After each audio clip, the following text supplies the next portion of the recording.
अस्सलामुअलैकुम। रमज़ान मुबारक। रमज़ान की हर एपिसोड में प्ले एंटरटेनमेंट के थ्रू मैं और नाहिद जी हम डिफरेंट घरों में जाते हैं, उनसे मिलते हैं, आपको भी मिलवाते हैं। वो हिम्मत में तो बहुत हैं तमाम फैमिलीज़, लेकिन साथ ही साथ उनको कितनी मुश्किलात का सामना करना पड़ता है हम आपको ये भी दिखाते हैं। अभी जो हमारे साथ भाई बैठे हैं, इनका नाम है हुसैन, और इनके घर में जिस किस्म के मसले मसाइल हैं और जब बिहाइंड द कैमरा हमारी गुफ्तगू होती है तो वो ज़्यादा ख़तरनाक होती है बजाय जो हम आपको कैमरे पे दिखा रहे होते हैं। जो बातें इन्होंने हमें बताई हैं काफ़ी हैरत अंगेज़ हैं कि इंसान को यकीन ना आए। जब मैं ये रियलिटीज़ देखती हूँ तो मैं कहती हूँ कि जितनी भी इंसान के पास तौफ़ीक है उनकी मदद जितनी भी की जाए कम है, लेकिन कुछ हुकूमत की भी जिम्मेदारी बनती है, बल्कि कुछ नहीं काफ़ी हद तक। नाइद जी, आप क्या कहते हैं? मैं ये कहूँगी सबसे पहले तो रमज़ान मुबारक, आप सबके दस्तरखान सजे रहें, मगर ये भी दुआ है कि ये भी इंसान हैं, इनके भी दस्तरखान सजे रहें। यहाँ मैं पहले भी आई थी और नीलम जब मैं आई थी यही कंडीशन थी। यहाँ बत्ती नहीं है। अभी नीलम इनसे पूछ रही थी कब कब बत्ती आती है, उन्होंने कहा है ही नहीं 15 महीने से। जब भी नहीं, जब मैं आई थी जब भी नहीं थी। और मैंने यही सवाल किया था कि फिर आप रात को, यहाँ कोई खिड़की भी नहीं है कमरे में, आप देखें। और आप सोचें 2 दिन बिजली नहीं होती, दिल बंद होने को आता है। जब बारिशों में जो बड़े बड़े बंगलों में भी रहते उन्हें भी इन हालात का सामना करना पड़ता है, क्योंकि एक वक्त ऐसा आ जाता है कि जब डीजल पेट्रोल भी नहीं मिल रहा होता या पानी इतना ज़्यादा भर जाता है कि आप जनरेटर भी नहीं ऑन कर सकते। तो ऐसे घरों को भी जब 2 दिन बिजली नहीं मिलती है तो वो भी पागल होने लगते हैं। तो यहाँ पे तो 15 महीने से बिजली नहीं है। इनके माशाल्लाह 5 बच्चे हैं। बीवी को भी हॉस्पिटल एडमिट किया हुआ है और ये बच्चे संभाले, और ये टांग से बीमारी हुई थी। मगर मैं सिर्फ सवाल इनका बता रही हूँ। नीलम ने इनसे पूछा, मैंने सवाल इनसे पूछा कि भाई अगर आप माइंड ना करें, इनकी इजाज़त से, कि अगर ये माइंड ना करें, तो मैंने इनसे कहा कि जो मोहल्ला, जो घर और जो बाहर बच्चे हम देख रहे हैं, जो घरों के अंदर जो बर्तन हैं, जो चीज़ें, सामान है, कपड़े, जो हाल है, जो बता रहे थे खुद से जाहिर हो रहा था, तो वो सवाल मैंने इनसे पूछा कि आप माइंड न करें, आप बता दें कि यहाँ पे पानी कितने दिन बाद आता है कि आप अपना घर जो है अच्छे से धो सकें। फर्श को हम धोते हैं ना सर्फ डाल के, सर्फ ना भी डालें आप तो झाड़ू के साथ अच्छे से वाइपर लगा के, तो आपको एक सुकून मिलता है। फिर पोछा लगा रहे होते हैं आप, कपड़े अच्छे से धोने पड़ते हैं, खुद नहाना पड़ता है, नमाज की पाबंदी करनी पड़ती है, बच्चों को नहलाना पड़ता है। तो मैंने इनसे सवाल पूछा तो भाई आपने आगे से क्या जवाब दिया, अगर आप खुद बता दें।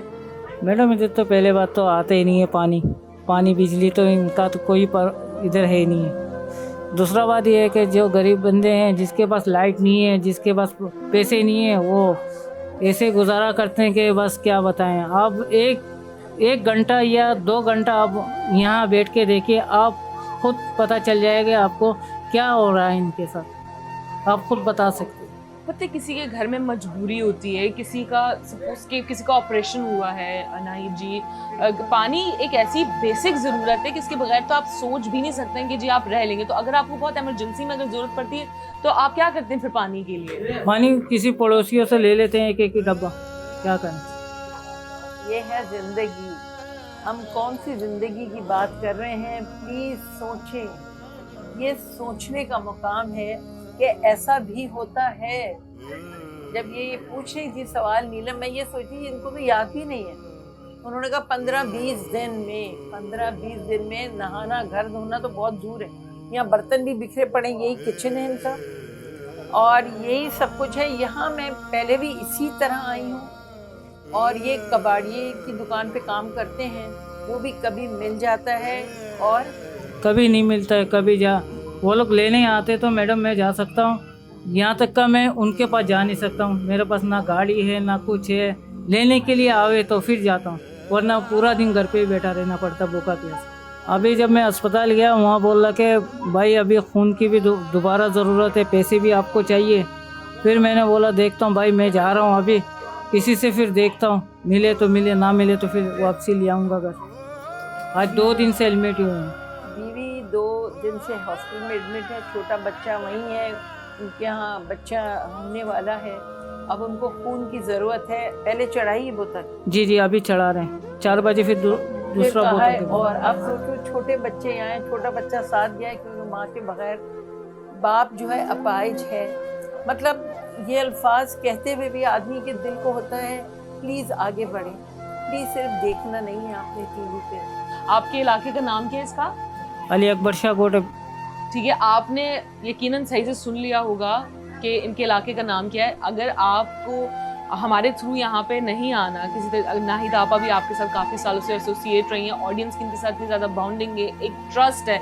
अभी भी जब हम बिहाइंड द कैमरा बात कर रहे थे तो मुझसे यही बात कर रही थी कि नीलम ज़कात के पैसों पे तो मैं बहुत ख्याल रखती हूँ, क्योंकि वो मुझ पर, मैं उसमें कोई भी गलती नहीं कर सकती, क्योंकि मेरे ऊपर बहुत बड़ी जिम्मेदारी होती है। तो आप नाहिद जी को दें, वरना अगर प्ले एंटरटेनमेंट की तरफ से कोई नंबर कुछ चल रहा है, आप अगर उनको दे सकते हैं, और बेहतरीन तरीका ये आप खुद ही इस मोहल्ले में आके ये घरों को आप देखें, इन लोगों को आप देखें, आप इनकी मदद करें। जब आप यहाँ पे आते हैं तो आपको खुद ब खुद ही लोग बाहर आ रहे होते हैं, आपके सामने आ रहे होते हैं, आपको नजर आ रहे होते हैं। हम कोई घर के बाहर नहीं हैं इनके, हम इनके घरों के अंदर हैं। हम इनको घरों के अंदर से, इनके घर के अंदर से हम बात कर रहे हैं, इनके घर के अंदर का सारा माहौल देख सकते हैं। ये चीज़ें, ये दीवारें, ये छतें, ये बातें, ये होलियाँ, ये कोई झूठ नहीं है, ये सच है। और ये सब दिखाने का मकसद यही है कि जैसे नाहिद आपा, मैं इनको शाबाशी पेश करती हूँ।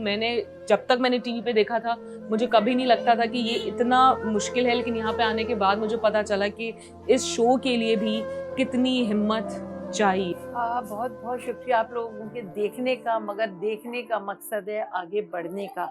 प्ले एंटरटेनमेंट का मैं शुक्रिया अदा करूँगी, और आपके लिए प्ले एंटरटेनमेंट ने ये बेटा राशन दिया है, और ये आपके लिए 10,000 है।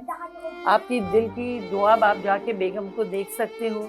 देखो, कभी कभी अल्लाह ताला इतना करीब है कि आपकी दुआ कबूल कर लेता है। वसीले बन जाते हैं। वसीले कौन है? मैं, आप, हम सब। तो प्लीज़ आगे बढ़े। आपको जैसे नीलम ने बताया, प्लीज़ आपको मालूम है जगह कहाँ है, आप जाएं। आप कोशिश करते ना तो अल्लाह ताला आपके लिए आसानियाँ पैदा करता है, और अल्लाह ताला आपकी बीवी को सेहत दे, खैर से वापस आए, आपको भी सेहत दे, और आपके बच्चों को भी सेहत दे और बड़ा बनाए। वो शायद हॉस्पिटल से फ़ोन ना आ रहा हो आपका? नहीं, ये हॉस्पिटल आपको दिखा रहे हैं। ये क्या है? हाँ, ये तस्वीर दिखा रहे थे, बीबी हॉस्पिटल में है, तो खून चढ़ रहा है, और उन्होंने कहा और खून लेकर आओ। तो उन्होंने कहा मैं कोशिश करता हूँ। तो अल्लाह ताला ने इनकी मदद फरमाई प्ले एंटरटेनमेंट की तरफ से। अल्लाह ताला उनको सेहत दे, घर पे वापस लाए, और आपको भी हिम्मत दे। ठीक है, इंशाल्लाह आपसे मुलाकात होगी एक नए घर में। अल्लाह।